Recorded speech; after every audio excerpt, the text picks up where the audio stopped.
Welcome to part 5, creating a data table. In this section, we're going to be creating interactive summary tables that appear on the left side of our dashboard. And to do so, we're going to use the data table class from the Dash table library, which everyone already has installed. Essentially, we're going to be taking a pandas data frame and placing it into our application, adding in some style and interactivity. So the data frame that we're going to be using is this summary data, which we'll read in right now. So this data frame has a single row of data for each area at the current date. And if you want to notice something, take a look at the group column. It's been placed in the index. Remember, the values for group can either be USA or world. So ultimately, what we will be doing is creating one table for the world and one table for the USA. Okay, so let's take a look at how the data table is created. There are an abundance of parameters that you can use to set, to change its functionality and the style. Of course, you need the data, which you do not provide as just the data frame, but you need to create a list of dictionaries, or each dictionary represents one row. So to do this in pandas, we just call the toDict method, and that will make the conversion for us. We also need to pass in the columns, and this again is not just the column names, but is a list of dictionaries where each dictionary represents some information about the column. So we'll cover this down below. We can also change how it's sorted. We can change the active cell. This is the initial one that is highlighted. We can provide CSS to the entire table. We can provide CSS to all the cells. We can provide CSS just to the header or just to the data. We can even style the data conditionally based on certain conditions that are met. And we can also fix rows to the very top. So these are just some of the things you can do. There are more parameters to control more aspects of the data table, but we will be using all of these that have been listed right here. Okay, so the first thing we'll do is select just the world data and some of the columns. So we're not going to place all of this data. We're not going to place all of this data into our data table. We're just going to select a subset of the columns. So that's what we do in this code down below. We use this command to select these columns over here. So area plus deaths, cases, deaths per million, and cases per million. We will be changing the name of area to country. And we are just going to be selecting the world data here. Now, if we were selecting the USA data, we would say the area will be renamed to states. So this area column is the actual name is dependent on whether we're doing the world or USA. So here is the data frame that we want to place in our application. Okay, so now we have our data frame ready. We need to create a list of dictionaries for the columns. So again, this list of dictionaries is like the column info, and each dictionary can have multiple keys. So the ones that we're going to provide are the name, ID, type, and format. So the name is the visible name. That's what the user sees at the top of the table for the column name. The ID is the internal identification of the column. So that could be different than this. Then the type of it, and then the format, like how does the column actually appear. And this actually has to be another dictionary as well. Okay, so let's take a look at how this is going to be created. We're going to start by just creating a list with one dictionary in it. This will represent the first column. So its name attribute, or its name will be country. That's what will be visibly seen. We're going to just use the same exact string for internal identification. So also country, and it is a text column. Now the next 4 columns, they are all numeric, which is why this is done in a loop. So we're going to take this list and we're going to append this column info, which is just a single dictionary. So each time we're going to iterate through each of the remaining columns and just add the information about it. We're going to use the column name as both the name and the internal identification. Each one of these is numeric, and then we're going to provide it a specific type of specification for its format. And there's a little more to this, which I'll link to the documentation, but Dash uses the D3 specification, where D3 stands for a popular data visualization library in JavaScript. Okay, so let's run this. It will create this list of dictionaries for each column. So there'll be 5 dictionaries here, 1 for each of the columns, providing a name, ID, type, and then a format for the numeric columns. Okay, so that's one necessary piece. Now, for the data, you can't just give it the data frame. You have to convert it to a list of dictionaries, and this is done with this toDict method. And we will sort the data first by deaths in descending fashion. So the countries with the most deaths will be at the very top.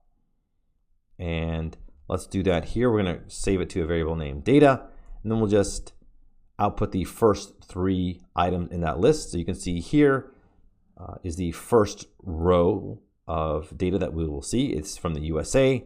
This is the number of deaths by that date, number of cases, deaths per million, cases per million, and so forth. The next country is Brazil, and then India. So each one represents a single row of data that we will see in our table. Okay, so now we're ready. We have our data, we have our columns, and now we're going to create a particular table. So there's a lot going on here, and I'll explain it. We're going to create the table and then just add it to our layout and then display it. So first we import that data table class, and then this is the actual creation of it. So this is all in the constructor. We give it a specific ID that we can reference later. Here's that columns, that list of dictionaries for the columns. Here's a list of dictionaries for the actual data or the rows. We will fix the header at the top. So when we scroll down, it'll stay at the top. The active cell, this will be the first cell that is highlighted, will be the top left-hand corner. We'll add sorting to it. This will be talked about during the interactivity. Now we're going to style the entire table. We're going to add some styling to it. So it'll be, we're using this VH, which stands for viewport height. So it'll be 80% of the page. Any overflow, we will be able to scroll in order to see what's down below if it overflows 80% of the visible height. There's a little bit of a bug in Dash that you have to set this min height and height for this to work. Otherwise, normally you wouldn't have to do that. So each cell, and you can see how this is CSS, by the way, right? So each one of these that has the word style in it is some CSS. This controls style for the entire table, right? Like the height and whether they're scrolling. Inside the cell, we will make the white space normal. This is just standard. We're going to set the height of each cell to just automatically fit around the text in there. We're going to set some font. So the columns, this is for the header. They will be centered. We're going to make the column names a little bit larger. We're going to set the actual font size for the data, that's everything that's not in the columns like this. And then we will have some conditional formatting. So we have 2 conditional formats. So one, and the documentation for Dash table will go a little bit deeper into this, but the way you do it is you write a dictionary where you have the if statement like this. So if the column ID is country, so just everything for the first column, we're going to make that a specific width. We're going to put the countries on the left. We're going to align their names on the left. We're going to underline each one. This is to make the user think that it is clickable. And then we're going to change the cursor to a pointer instead of like a normal, just a little mouse thing like this. So you'll see that in a second.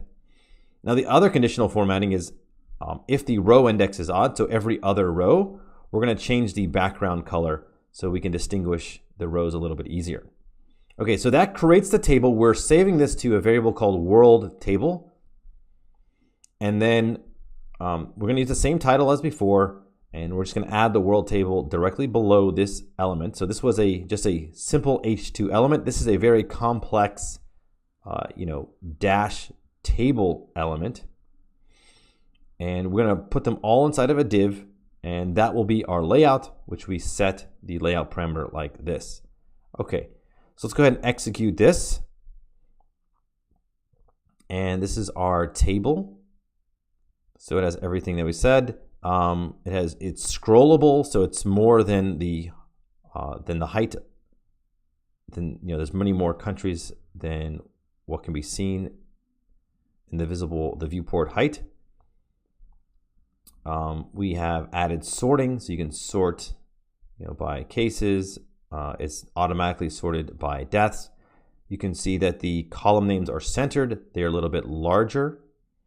The country names are underlined, and see how the mouse turns into this pointer, whereas normally it is just a, either just a regular cursor or, ability to, this type of cursor. So we change that. Every other row, you see the background color is a little bit different. That helps us distinguish between the rows like that. So all of our formatting looks like it took place. Yes, the active cell is the one that is highlighted like this in pink. Okay, so yeah, so that is the world table. Now, what we do here, since we're going to create two tables, one for the world and one for USA states, instead of writing two separate calls to dash table, we just encapsulate all of our work into a function to create either the world or the USA table. So this is all code that we've seen before. So here's our function. It's going to create the table. We're going to say which columns we're going to use. We're going to select the group, right? So whether it's USA or world. There's one little extra piece of code here is depending on whether we're selecting the world, we're going to use country for the name of the column versus state. We're going to create the column info, which is that list of dictionaries right here. We're going to sort our data by deaths and then convert it to that list of dictionaries with this toDict pandas data frame method. Then we're going to create our data tables. We just saw this over here. So this is the same code that we just saw with all those different parameters that are added. And that's it. So that's what we're returning. And this is the last thing. So we can create the world table and the USA table with this function and just passing in the group name like this. Oh, I didn't execute. So let me execute, put that into our namespace, that function create table. And now we have created the tables. Of course, we haven't displayed them, but we will display each one of them in an upcoming video. All right, so that's it for creating interactive data tables with Dash.